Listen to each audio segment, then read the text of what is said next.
Hello guys, അപ്പം ഞാനിന്നൊരു unboxing video ആയിട്ടാട്ടോ വന്നേക്കണേ. അപ്പം ഞാൻ പർപ്പിളിൽ ഓഫർ ഉണ്ടായിരുന്ന സമയത്ത് വാങ്ങിച്ച കുറച്ച് ഐറ്റംസ് ആട്ടോ. ഇത് ആൽസ് ഗുഡ്നസിൻ്റെ ഫ്ലാക്സ് സീഡ് ജെല്ല. ഇതിങ്ങനെ കുറേ നാളായി ഞാൻ ട്രൈ ചെയ്യണമെന്ന് വിചാരിച്ചിരിക്കുന്നത്. നമുക്ക് എപ്പോഴും ഇത് കൺവീനിയൻ്റ് അല്ലല്ലോ വീട്ടിലുണ്ടാക്കി യൂസ് ചെയ്യാമെന്ന് വെച്ചത്. അപ്പോൾ അങ്ങനെ ഞാനിത് വാങ്ങിച്ചത് ഓഫറിൽ, നല്ല ഓഫറിൽ കിട്ടി. പിന്നെ സ്കിന്നിനും മറ്റേ ടൈം ഹെയറിനും യൂസ് ചെയ്യാമല്ലോ. അങ്ങനെ ഈ സംഭവം വാങ്ങിച്ചു.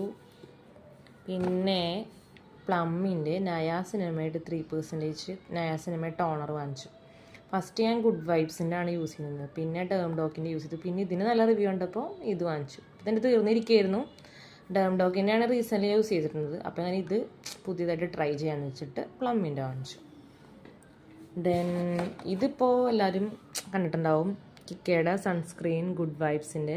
ഇതെനിക്ക് ഇതിൻ്റെ ഈ ഒരു ഇൻഗ്രീഡിയൻറ്റ് ഭയങ്കര സ്ട്രൈക്കായി. കിക്ക ഇങ്ങനെയാണോ പ്രൊണൗൺസ് ചെയ്യാമെന്ന് അറിയില്ല കേട്ടോ, ബട്ട് ഇതെനിക്ക് ഭയങ്കര ഇഷ്ടമായി. ഇതിൻ്റെ റിവ്യൂ കണ്ടപ്പം അങ്ങനെ ഇതും ഒന്ന് ട്രൈ ചെയ്യാൻ നോക്കി വാങ്ങിച്ചതാട്ടോ. എനിക്ക് 198 രൂപയ്ക്കായിട്ടാണ് ഇത് കിട്ടിയത് പർപ്പിളിൽ നിന്ന്. നല്ല ഓഫർ ഉണ്ടായിരുന്നു. പിന്നെ ലാസ്റ്റ് വൺ ഡോം ഡോക്കിൻ്റെ 5% ഗ്ലൈക്കോളിക് ആസിഡ് ആട്ടോ.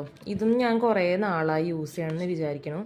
കാരണം എനിക്ക് ഈ നെക്കിൻ്റെ ഭാഗത്തൊക്കെ കുറച്ച് ഡാർക്ക്നെസ് ഉണ്ട്. ഹോർമോണൽ ഇഷ്യൂസിൻ്റെ പ്രശ്നമൊക്കെ ഉള്ളതുകൊണ്ടേ അങ്ങനെ വന്നിട്ടുണ്ട്.